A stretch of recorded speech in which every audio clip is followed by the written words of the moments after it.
Nous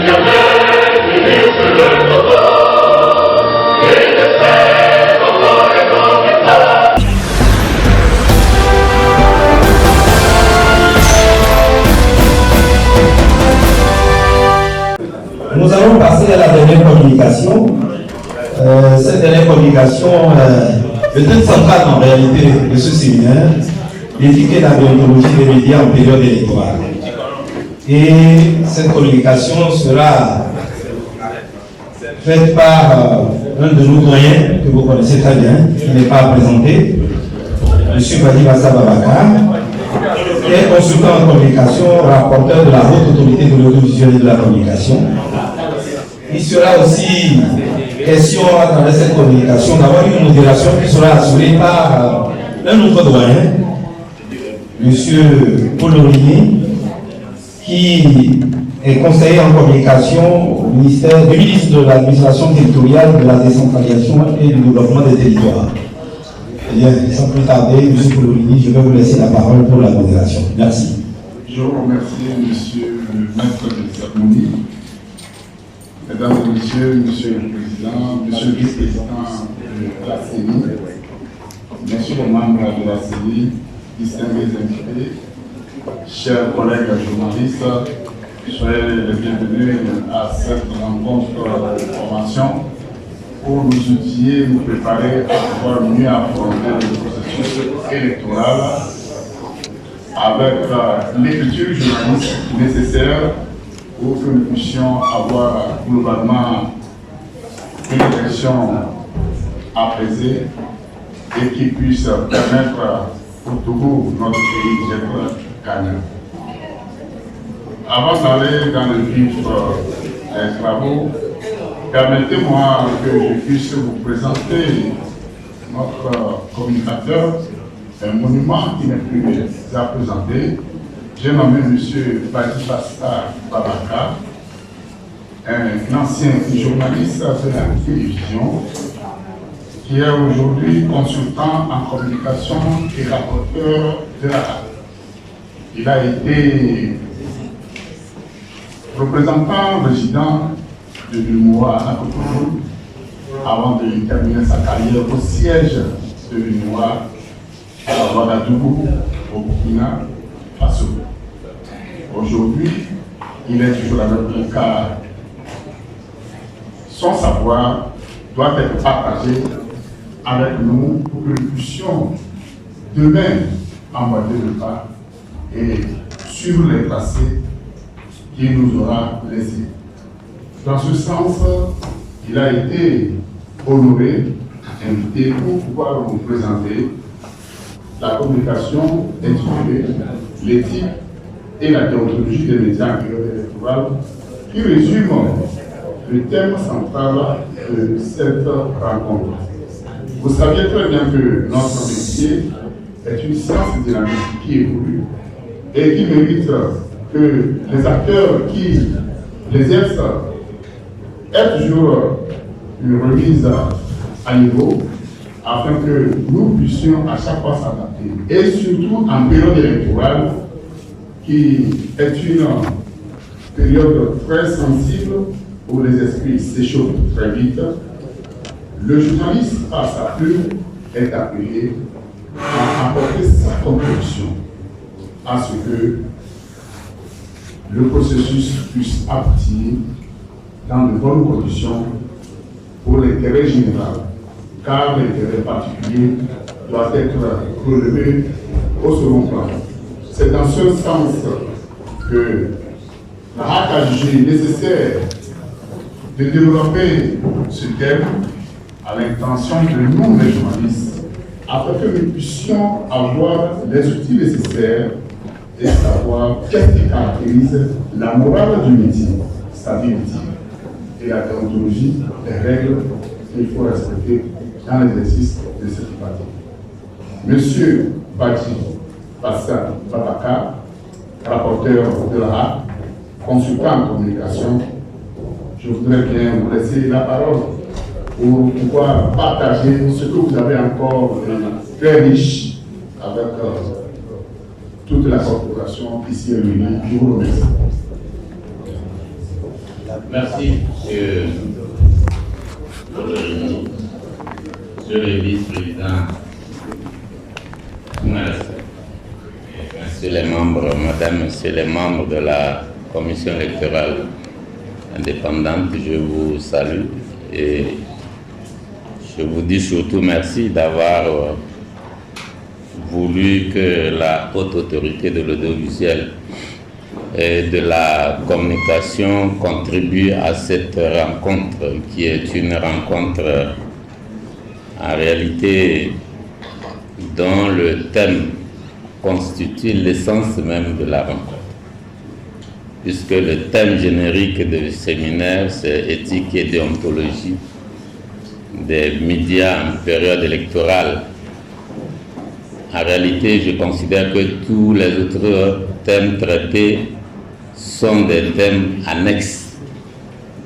En réalité, c'est des prétextes, parce que je me dis que à partir du thème qui est indiqué, c'est vraiment qu'il fallait mettre l'accent sur l'éthique et la déontologie en période électorale. Si tel est qu'il y a une éthique en période électorale pour les médias.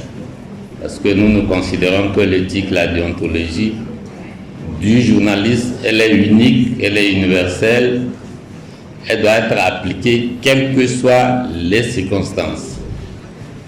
Mais l'occasion qui se présente est telle que je pense qu'on a voulu tout simplement faire en sorte qu'on puisse attirer l'attention des uns et des autres, notamment de vous et nous, les professionnels de la communication, attirer notre attention sur la particularité et la sensibilité de la période et nous appeler à un certain comportement, une certaine vigilance pour cette période-là. Et je crois que c'est ce que je vais tenter de faire en ciblant les éléments pour lesquels nous devons peut-être être plus rigoureux compte tenu de ce à quoi nous avons affaire. Parce que je l'ai dit, éthique et déontologie, pour les médias, elle est unique, elle n'a pas de particularité, mais elle vise certaines circonstances.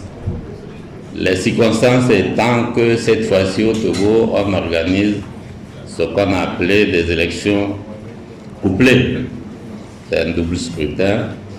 Et donc, il est important qu'on essaie de voir dans quelle mesure on peut sortir de là. Le ministre a dit tout à l'heure qu'il est venu pour une séance de partage. Moi, je dis je suis là pour une séance d'échange. Échange sur la base de nos expériences de terrain. Je ne pense pas qu'ici, on soit là pour donner des principes généraux. Je crois qu'il faut rappeler certaines choses et que chacun puisse dire éventuellement un certain nombre de problèmes, de difficultés qu'il peut rencontrer ou qu'il a rencontrés déjà et pour lesquels on peut peut-être se donner des pistes de réaction. Pour cela, je vais juste encadrer le débat autour de quatre axes. Le premier axe portera sur la mission du journaliste en période électorale, particulièrement pour la période qui nous concerne nous, qui est une période où nous avons un double scrutin. Le deuxième axe sera le traitement de l'information en période électorale. Le troisième, le comportement du journaliste qui est lui-même l'acteur, son comportement pendant la période électorale. Et enfin, nous parlerons du journalistes et des médias et de la lutte contre la violence en période électorale. Donc voilà ces quatre axes autour desquels je souhaiterais qu'on puisse organiser les échanges d'expériences à cette rencontre. Alors, vous le savez tous, la période électorale est une période de compétition puisque on va pour gagner. Et donc, si on va pour gagner, on veille à ce que rien ne vienne perturber l'objectif qu'on recherche. C'est à cela que le journaliste ici est important. Et pour nous journalistes, en ce qui concerne globalement la mission qui est la nôtre, je crois que nous avons à travailler autour de deux impératifs. En tant que médias, notre mission ici, pour ce qui nous concerne particulièrement au Togo et pour les prochaines séances d'avril qu'on vient de fixer, c'est que nous avons d'abord à répondre à un impératif pédagogique. Qu'est-ce que j'entends par impératif pédagogique? C'est que le journaliste doit faire connaître aux populations, aux électeurs, les règles et les enjeux de ces élections. Nous avons un double scrutin, comme on le dit. Il nous faudra expliquer aux populations ce que c'est, quelle est la différence entre les élections des députés et les élections des conseillers régionaux. C'est notre rôle. Et les populations comptent sur nous pour savoir quelle est la différence, pourquoi, à quoi ils vont servir tous ces personnes qu'on va élire. Et donc cette mission d'informer dans le sens de former et d'éduquer est ce que j'appelle une de nos priorités en tant que journaliste, en tant que médias, puisque nous sommes les réceptacles, nous sommes les canaux de diffusion de masse. Et donc, c'est à nous de pouvoir dire aux populations qu'est-ce qui va se passer, comment ça se fera les votes, comment faire pour voter pour son candidat, quelles sont les structures, les institutions qui interviennent là-dedans, combien de députés on doit voter, combien de conseillers on doit voter, on doit élire. Ça, c'est à nous, c'est notre rôle ici de le faire savoir. Et je crois que ces informations de base-là, elles nous sont fournies par une occasion comme celle qu'on a vécue cette journée, justement, et celle sur laquelle on doit s'engager, puisqu'il est question qu'à l'issue de cette rencontre, il puisse se créer un partenariat entre la commission électorale et nous, les médias, afin que nous puissions justement sur le terrain et aux populations donner les informations qu'il faut pour que les populations comprennent de quoi il va s'agir le 20 avril prochain. Second impératif, c'est ce que j'appelle un impératif promotionnel. Pourquoi promotionnel? Parce qu'en réalité, nous allons avoir des compétitions. Donc, pour cette compétition, chacun des compétiteurs attend de se faire connaître et de faire en sorte qu'on sache que c'est lui qui a la meilleure offre. Et c'est lui qu'il faut choisir. Donc, notre rôle aussi, c'est d'accompagner ces compétiteurs-là pour mieux se faire connaître. Nous sommes des supports de masse, donc c'est à nous d'offrir les espaces et les occasions nécessaires pour que chacun des candidats puisse se faire connaître de son électorat. Nous avons des élections de députés, nous avons des élections de conseillers, et tout cela se passe dans le cadre d'une circonscription. Il est important pour nous de voir comment faire pour que chacun, de façon équitable, voire égale, puisse bénéficier de nos prestations pour pouvoir se faire connaître sur le terrain. Donc ce rôle-là, il nous appartient de l'assumer en donnant la parole à chaque camp dans les mêmes conditions. Évidemment, il va y avoir des conditions particulières qui vont être édictées par la haute autorité de l'audiovisuel et de la communication. Mais ce qu'on attend de nous, c'est que nous ayons un comportement où nous ne soyons pas les premiers à rejeter des candidats, à refuser d'offrir nos espaces à des candidats et à ne privilégier que certains. Et donc, cette mission-là de promotion, nous devons l'assumer et faire en sorte qu'elle soit au profit justement des compétiteurs. Le deuxième aspect, le deuxième axe, c'est le traitement de l'information en période électorale. Ici, c'est l'occasion pour nous de combiner nos compétences de professionnels et de responsables dans la société. Il s'agit d'abord d'appliquer les règles. J'ai dit tout à l'heure que la déontologie des journalistes, elle est universel. À tout moment, on doit pouvoir l'appliquer, quelles que soient les circonstances. Notre mission, c'est de restituer des faits, c'est de donner des informations vraies. Nous n'inventons pas et nous n'avons pas pour mission d'inventer, nous disons ce qui se passe. Donc, cela, nous le faisons d'abord en commençant au niveau de la collecte de l'information. Nos sources doivent être des sources fiables, comme on le dit. Et les sources ici, puisque nous sommes dans un cadre concurrentiel, c'est que nos sources doivent être multiples. Nous devons faire en sorte que nous nous adressions à chacun des protagonistes pour pouvoir donner les informations lorsque nous voulons parler de cela. Ce n'est pas le lieu de se pencher sur quelques-uns seulement. Et lorsque, je crois tout à l'heure on a évoqué certains faits, lorsque vous avez une information, faites les recoupements nécessaires puisque c'est notre obligation quotidienne.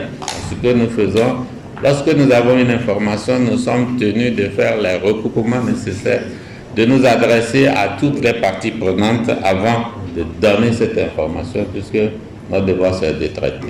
Et donc, évitons de nous contenter d'une seule position et faisons en sorte que nous ne soyons pas là à analyser ou à critiquer certains faits de campagne alors que nous ne sommes pas rapprochés de ceux-là qui sont les auteurs de ces faits.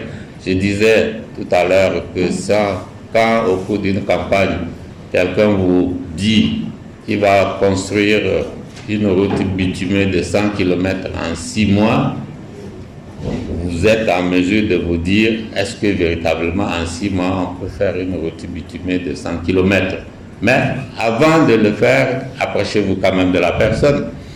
Allez voir quels sont les éléments qui lui permettent de dire en 6 mois, je peux bitumer 100 km. Est-ce qu'il peut faire les études nécessaires et faire tout ça?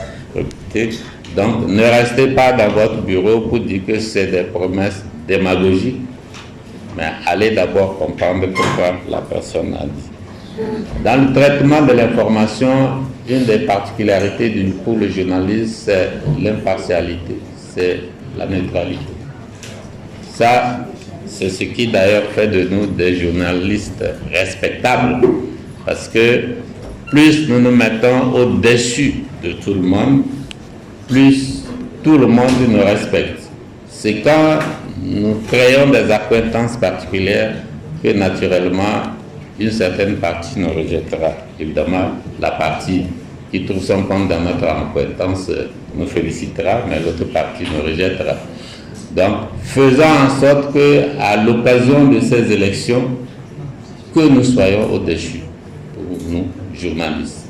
Que nous ayons, non seulement au niveau des reportages, les comptes rendus que nous faisons, les débats que nous organisons, les interviews que nous organisons, il ne faudrait pas que nos interlocuteurs sentent que, à la limite, nous nous comportons en adversaire à eux. Et donc, cela doit pouvoir transparaître dans tout ce que nous faisons et pour que nous puissions ménager notre responsabilité et notre neutralité. Vous savez, nous avons eu à des moments certaines situations que nous-mêmes nous connaissons, même les journalistes de la télévision particulièrement. Lorsque vous allez à un meeting d'un parti politique, vous faites des images. Quelquefois, pour aller les monter, vous montrez juste les images où il n'y avait pas de monde. Alors que quelque part, il y a foule. Mais vous choisissez les images où il n'y avait pas de monde, ou peut-être que c'était de petits enfants, c'est ça que vous montrez. Alors qu'à côté, ce n'est pas ça. On a vu aussi des occasions où, peut-être pour favoriser un parti, on va recourir, ça même c'est un peu partout, on va recourir à des images d'archives.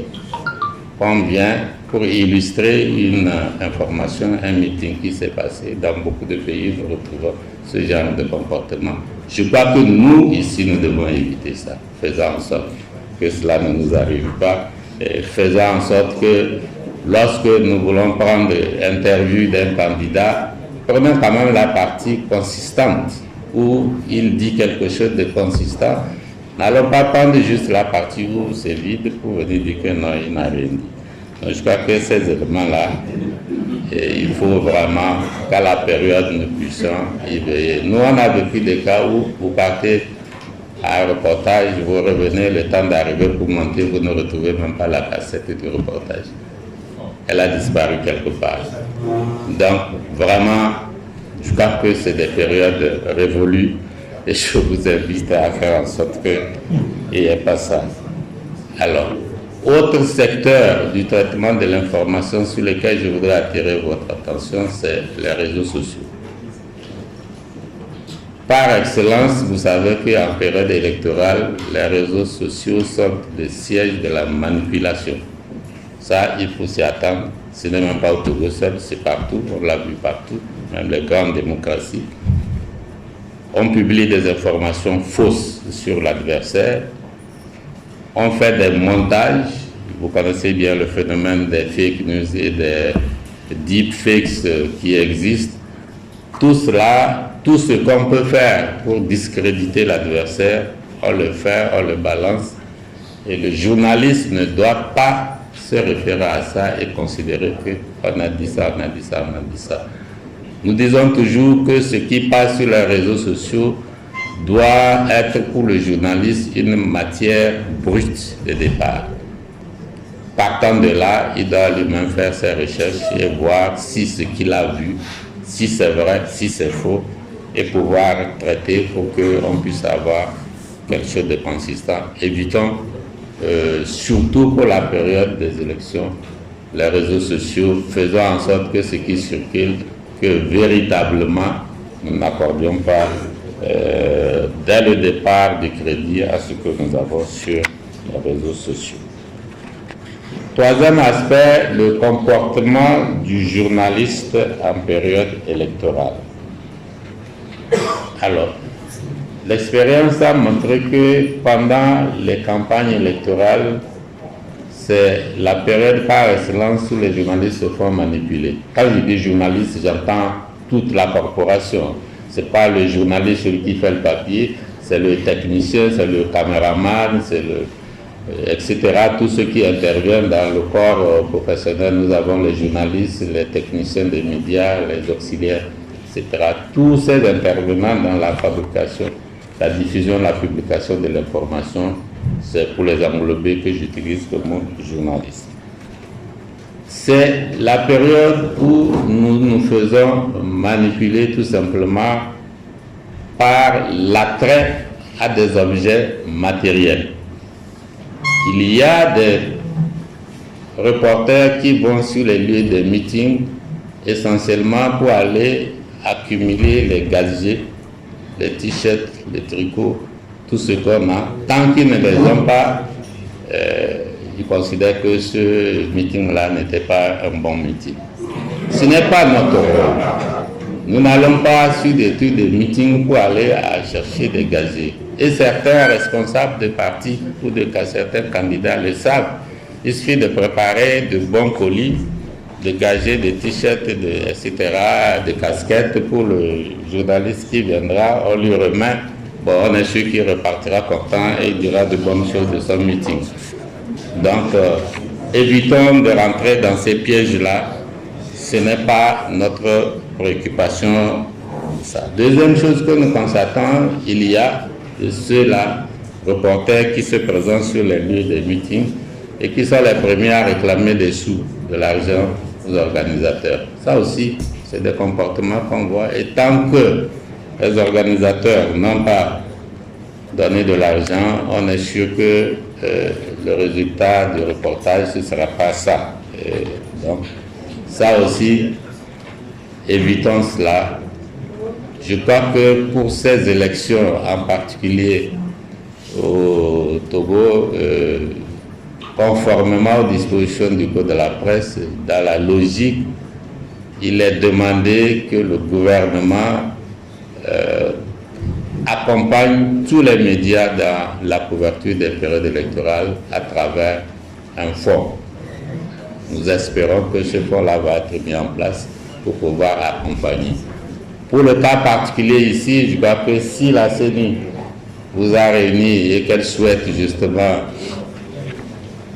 avoir un partenariat précis qui va se matérialiser par des protocoles, cela veut dire tout simplement que lorsqu'elle le fait, elle souhaite que vous puissiez aller en toute indépendance, que vous procédiez en toute indépendance à la couverture des manifestations, et donc ce volet tentative ou tentation de chercher à avoir des objets matériels ou financiers au cours des campagnes, et je pense que vous allez les laisser de côté.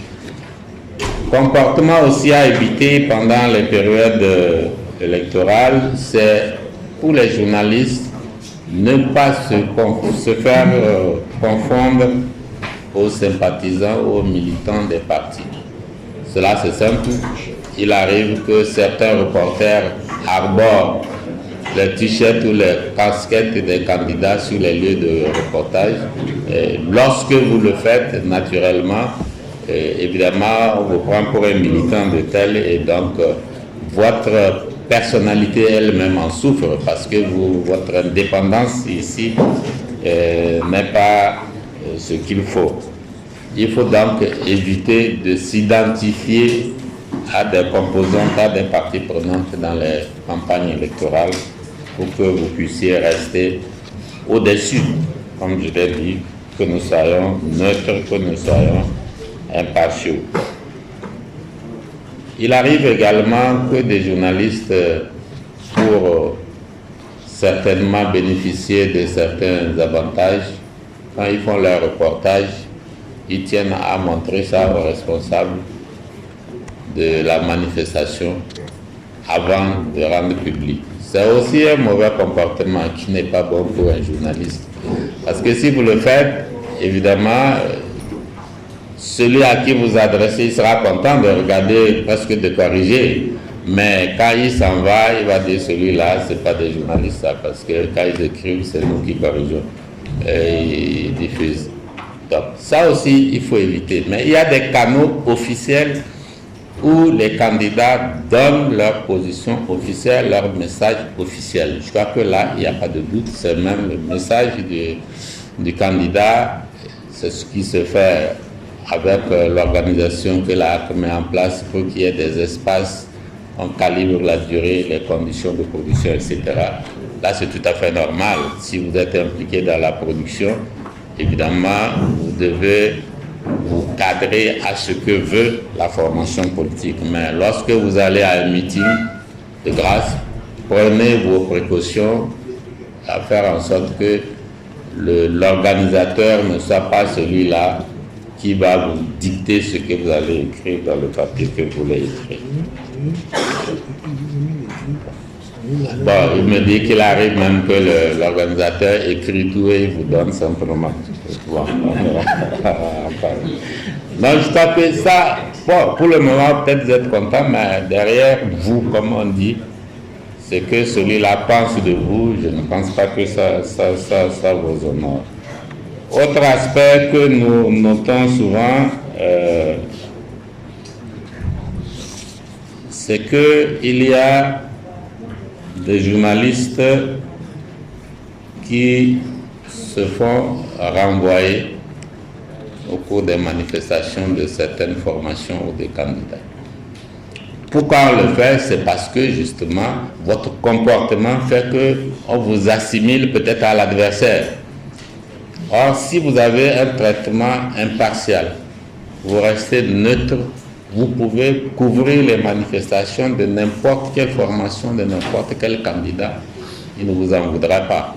Mais quand il constate que vous avez tendance à faire une couverture, une restitution partielle, mais dès qu'il vous voit, il pense à son adversaire et tout de suite, il dit « Ah non, celui-là, je ne le veux pas parce que on nous a souvent dit que nous sommes des espions dans certaines manifestations. » Pourquoi? Parce qu'on pense que nous travaillons pour l'autre parti. C'est peut-être dû au fait que, ou soit il nous arrive de porter des t-shirts de l'autre parti, ou alors nous avons l'habitude de faire des papiers favorables à certaines certaines formations politiques, et donc l'autre formation se dit, ah, celui-là, je ne souhaite pas l'avoir dans mon meeting. Ce qui fait que quelquefois on vous renvoie, et moi, professionnel, ça me fait mal qu'on me dise qu'on a renvoyé un journaliste d'une manifestation à laquelle il a droit. Là aussi, il y a des aspects que nous devons nous-mêmes maîtriser, prendre des précautions. Vous ne vous levez pas pour aller à une manifestation politique à l'incognito. Vous êtes journaliste, vous devez vous signaler à l'organisateur. Parce que si vous y arrivez, parce que je suis journaliste, j'arrive, je pense que j'ai le droit de faire tout ce que je veux. Et quelquefois, vous y arrivez, vous n'avez même pas avec vous votre carte de presse. Comment vous voulez que la personne vous prenne au sérieux? Je crois que c'est des précautions que nous prenons. Et il faudra que nous continuions à les prendre si nous voulons être pris au sérieux et accéder à toutes les composantes. Voilà un peu pourquoi on se dit la période des élections est une période spéciale et nous devons adapter nos comportements à cette période-là. Alors, dernier axe sur lequel je vais m'attarder, c'est les médias et la lutte contre la violence en période électorale. Nous savons tous que notre période au Togo est une période délicate, notamment dans sa partie septentrionale.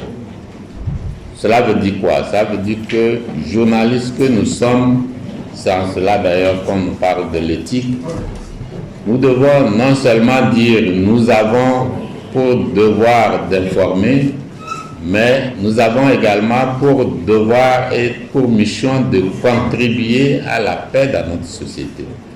Vous savez, souvent les périodes électorales sont des périodes aussi où les candidats profitent pour exploiter les petites divisions, les petites haines à gauche, à droite, les petits problèmes pour susciter, pour amener des populations, des groupes à s'affronter. Des discours de haine, on en rencontre souvent. Et donc, notre vigilance doit être de sorte que, évitons de reprendre tous ces discours de haine-là qui circulent. Ceux-là, des candidats qui voudraient exploiter des situations pour soulever une partie de la population parce que pour telle raison, notre mission ici de journaliste, c'est de faire en sorte que nous ne reprenions pas des propos qui sèment la discorde, qui sèment la division, qui provoquent des troubles quelque part. Nous avons pour mission, je dis souvent d'informer, mais nous ne sommes pas obligés d'être des martyrs. Je le dis pourquoi? Parce que il y a 1 an et demi, 2 ans, quand les événements dans la région des Savanes ont commencé, beaucoup d'entre vous se disent « Ah non, ils veulent aller sur le terrain, ils veulent aller là où ça se passe. » Et on leur a toujours dit « Non, n'allez pas. » Pourquoi on vous dit « Non, n'allez pas » C'est parce que c'est dangereux. Mais là, pour nous, on nous dit de ne pas aller parce qu'on veut cacher ce qui se passe. Alors que c'est un terrain de combat. Si vous mettez pied sans protection, sans avoir informé qui de droit, évidemment, vous risquez d'être pris à partie, ou soit par ceux-là qui attaquent, ou soit par ceux-là qui défendent, parce que s'ils ne vous connaissent pas, ils vous retrouvent sur le terrain, naturellement, ils vont penser à l'ennemi qui vient attaquer. Donc, véritablement, ce que nous souhaitons, c'est que pour la période, il faut toujours s'adresser aux responsables de la sécurité lorsqu'on veut faire certains déplacements, avoir leur accord, avoir leur protection. Je crois que la force qu'on crée à l'occasion, ce n'est pas uniquement pour protéger les meetings, protéger les politiques, mais aussi pour les journalistes. Lorsque vous vous déplacez, lorsqu'il y a un problème sur le terrain quelque part, adressez-vous aux composantes de cette force-là pour qu'on puisse vous prendre en charge. Ne jouez pas aux héros sur le terrain parce que lorsque ça se passe, quand la catastrophe arrive, évidemment, vous êtes partis, mais c'est vos descendants, vos progénitures qui en bâtissent. Donc, sois un journaliste informant, couvrant, mais ne soyons pas des martyrs. C'est quand même là une œuvre que nous devons faire. Et pour nous, je pense que la paix, la cohésion sociale, notre responsabilité sociale est de dire une information dès lors que je ne suis pas sûr de sa fiabilité, dès lors que la source n'est pas sûre, dès lors qu'elle n'est pas vérifiée, je ne la donne pas. Une information, même si elle est vérifiée, si je sais que si je la donne, elle va provoquer des dégâts, il vaut mieux la réserver. Et je crois que ça, c'est notre rôle en tant que citoyen, parce que nous contribuons aussi à la société. Et notre mission aussi, c'est de veiller à ce que nous soyons dans une société de paix. Voilà quelques éléments fondamentaux que j'ai voulu tisser autour de ces 4 axes. Et je vous remercie de votre attention. J'ai dit que c'est un partage d'expérience de terrain. Et donc, je serais heureux que chacun d'entre vous puisse y contribuer. Merci beaucoup. Nous disons remercier notre consultant, communicateur, rapporteur de la RAC, mesdames et messieurs Bassa.